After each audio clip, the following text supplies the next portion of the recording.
નમસ્કાર દર્શક મિત્રો, ડીએનટીવીના ન્યૂઝરૂમમાંથી હું હેતલ શાહ આપનું સ્વાગત કરું છું। સમાચાર વિગતવાર જોતા પહેલા એક નજર આજના મુખ્ય સમાચારો પર।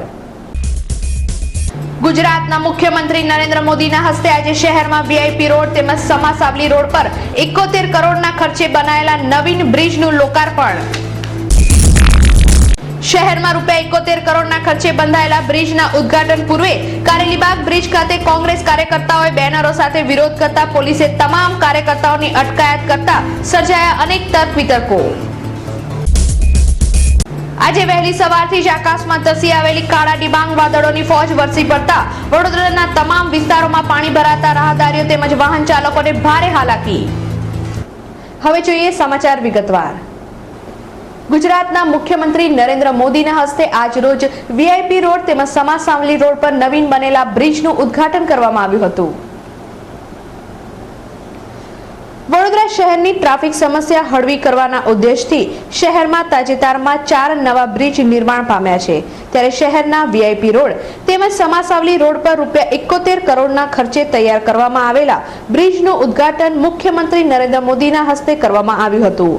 ઉલ્લેખનીય છે કે સેવાસદન તંત્ર દ્વારા ઢંગધડા વગરના લાલબાગ બ્રિજના નિર્માણ બાદ આ બંને બ્રિજ પણ વિવાદાસ્પદ બની શકે છે। વીઆઈપી રોડ ખાતે 2 ખાનગી શાળાઓ આવેલી છે, ત્યારે આ બ્રિજ પરથી પસાર થવાના બદલે ભારદારી વાહનો બ્રિજ નીચેથી પસાર થશે તો અકસ્માત થવાની શક્યતા વધુ પ્રબળ બની શકે છે।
શહેરમાં ₹71 કરોડના ખર્ચે નવીન બંધાયેલા બ્રિજના ઉદ્ઘાટન પૂર્વે કારેલીબાગ બ્રિજ ખાતે કોંગ્રેસ કાર્યકર્તાઓએ બેનરો સાથે ભારે વિરોધ કરતા પોલીસે તમામની અટકાયત કરી હતી।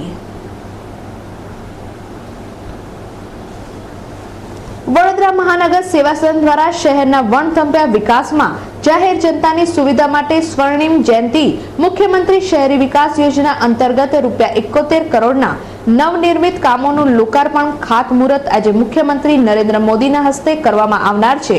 તે પૂર્વે આજે કોંગી અગ્રણી પપ્પુ સોલંકીની અધ્યક્ષતામાં કોંગી કાર્યકર્તાઓએ કારેલીબાગ બ્રિજ ખાતે બેનરો સાથે વિરોધ નોંધાવતા પોલીસે તમામ કાર્યકર્તાઓની અટકાયત કરી હતી। આજે વહેલી સવારથી જ વાદળછાયા વાતાવરણ વચ્ચે વરસાદ ચાલુ થઈ જતા શહેરના તમામ વિસ્તારોમાં પાણી ભરાયા હતા, જેના પગલે રાહદારીઓ તેમજ વાહન ચાલકોને ભારે હાલાકી વેઠવવાનો વારો આવ્યો હતો। આજે વહેલી સવારથી જ આકાશમાં ધસી આવેલી કાળા ડિબાંગ વાદળોની ફોજ વરસી પડતા શહેરના લગભગ તમામ વિસ્તારોમાં જાહેર માર્ગો પર સોસાયટીઓમાં પાણી ભરાઈ ગયા હતા, જેના પગલે રાહદારીઓ તેમજ ઓફિસે જઈ રહેલા વાહન ચાલકો અટવાઈ જતા તેમને હાલાકીનો સામનો કરવો પડ્યો હતો। ત્યારે નાના ભૂલકાઓ તો મેઘરાજાના આગમનથી ભારે ગેલમાં આવી જતા વરસાદમાં નાચતા અને ઝૂમતા જોવા મળ્યા હતા। અંકોડિયા ગામે આવેલી ગ્રામ પંચાયતની જમીનમાં મંદિર બનાવવું કે બગીચો તે બાબતે મધુ શ્રીવાસ્તવની ઉપસ્થિતિમાં એક મીટિંગ યોજવામાં આવી હતી। વિધાનસભાની ચૂંટણીમાં વિજયી થયા બાદ વાઘોડિયા બેઠકના ધારાસભ્ય મધુભાઈ શ્રીવાસ્તવ કાર્યરત થઈ ગયા છે। અંકોડિયા ખાતે આવેલી ગ્રામ પંચાયતની જમીનનો ગ્રામવાસીઓના ઉપયોગ માટે મંદિર બનાવવું કે બગીચો એ મુદ્દે ધારાસભ્ય મધુભાઈ શ્રીવાસ્તવે ગ્રામજનો સાથે બેઠક યોજી હતી, જેમાં અંતે આ જમીનમાં બગીચો બનાવવાનો નિર્ણય લેવામાં આવ્યો હતો। શહેર પોલીસ કમિશનર સતીશ શર્માના આદેશથી ગોત્રી પોલીસ મથકની હદમાં આવેલા તમામ વિસ્તારોમાં પેટ્રોલિંગ હાથ ધરવામાં આવ્યું હતું.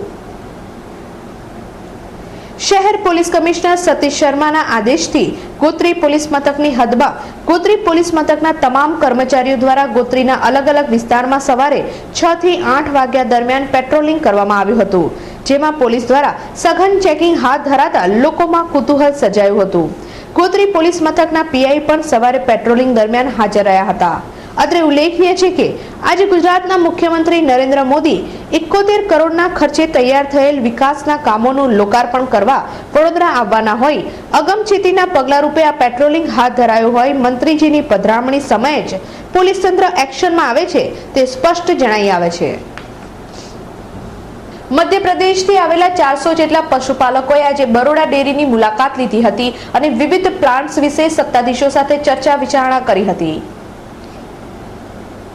ગાંધીનગર સ્થિત મહાત્મા મંદિર ખાતે મુખ્યમંત્રી નરેન્દ્ર મોદીની અધ્યક્ષસ્થાનમાં મીટિંગ યોજ્યા બાદ મધ્યપ્રદેશથી 400 જેટલા ડેલિગેટ્સે બરોડા ડેરીની મુલાકાત લીધી હતી, જ્યાં તેમણે બરોડા ડેરીના પ્લાન્સ વિશે સત્તાધીશો અને કર્મચારીઓ સાથે ચર્ચા વિચારણા કરી હતી.